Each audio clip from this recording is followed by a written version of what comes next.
Good morning. It's Thursday, the 28th of November 2019. Muesli, yogurt, honey. I think I'll make some porridge tonight or tomorrow. I might have enough yogurt left for another portion. So we'll see.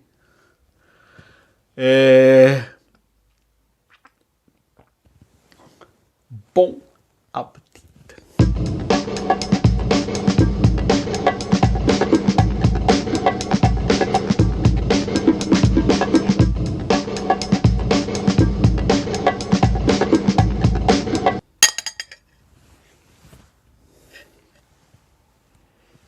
Very tasty.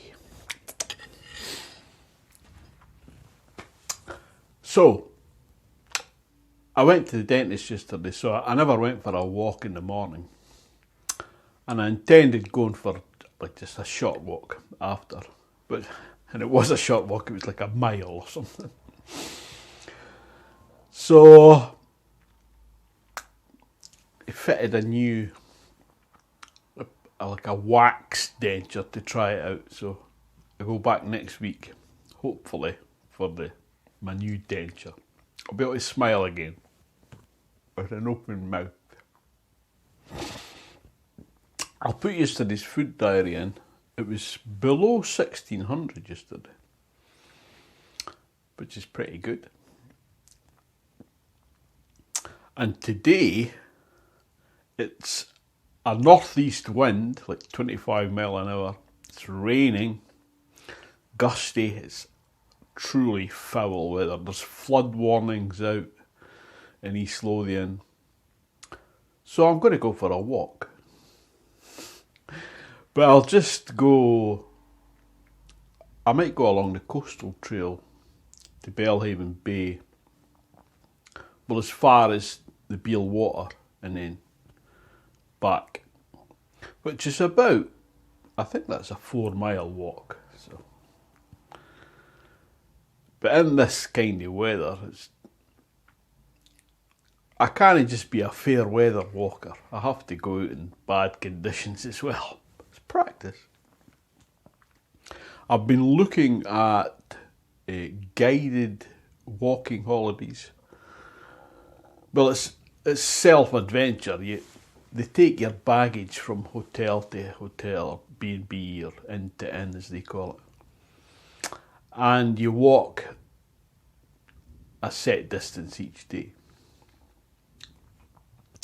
So, rather than camping, I don't know if I've never camped. Well, I think I've camped when I was in the Army Cadets, when I was like 14-year-old or something.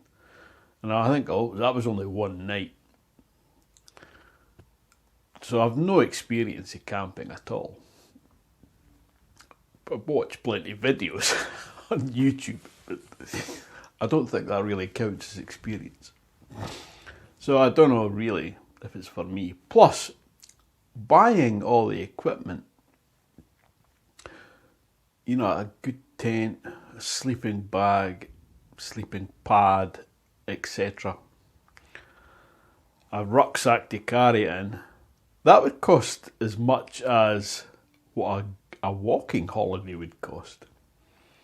I was looking at like, I think it was like £750 or something for, I think that was 10 nights, which is pretty good. I was looking at just to see if I could organise it myself, looking at B&Bs, etc., and just book it all myself through each stage of the journey. But that worked out much more expensive, so that's knocked on the head. So I don't think camping's going to be a goer. Booking it myself, I don't think that's a goer. So it looks like that's the best option.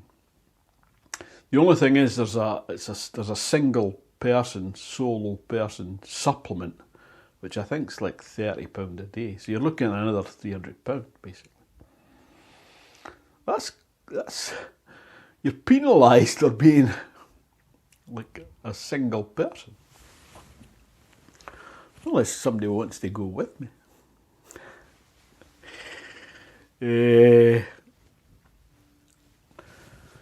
So I've not decided on that yet. We'll see. I probably will do that, but I need to save up my pennies. Anyway, I was going to mention, I got a comment yesterday about having a map. So I have got maps, OS maps, and I've got, it's a book, The Ultimate Guide to Navigation. It's a very comprehensive book. But what I've discovered is owning these things doesn't make you an expert. You have to read them and look at them. Just owning them doesn't give you any knowledge at all. So I've not even got a compass. I've been looking at compasses to buy one, and I've been doing a lot of tutorials on map reading and compass use and things like that. So what you call a very basic novice. That's not the right term, but a newbie. So I'm going to have to learn how to use that. I mean, I can read it. I know the basics of map reading because I've done that before. And I've got a map holder and things like that as well. Plastic case. Oh dear. So, looking for a good compass.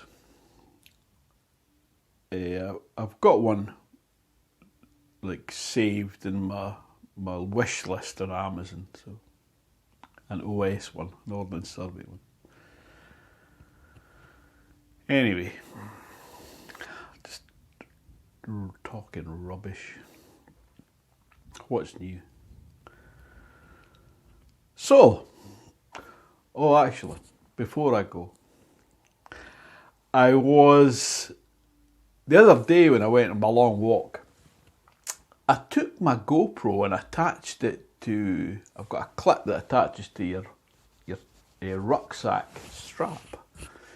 So I made sure I checked the battery was charged. Not like the other day when I just walked out the door and the battery died.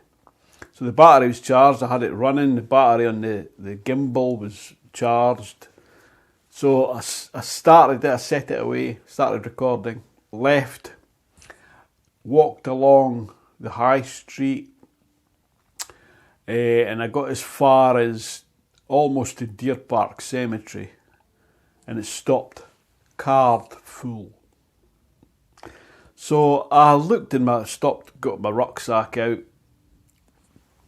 opened my bag, and I had spare memory cards, but the wrong kind. The GoPro is micro SD cards. I had just SD cards. I had forgotten. What an idiot. So when I got home, I transferred the files, the recordings I had. I think I had about 16 minutes of footage. But the way the clip goes on your rucksack, it wasn't pointing straight forward. It's not like the chest harness. It was pointing off to an angle. So it was great if you wanted to see all the shops along Dunbar High Street. And then once I got past that, a wall. A filmmaker I am not. But it's a learning process. You learn through your mistakes. So the next time I do that, I'll make sure I start off with a blank memory card, have a spare memory card. I'll use my chest harness, or put the clip in the middle section of the bag, rather than the strap, just the chest buckle thing. It'd just be better prepared. What an idiot. I'll put a wee clip of some of the footage in. I've I've put it through some rendering and some to fix some of the shake and the bobbing and things like that, but it's not broadcast quality. Let's put it that way. Anyway, it's all a learning process. So, thanks for watching. I'll see you tomorrow, hopefully. Ta-ta, fun.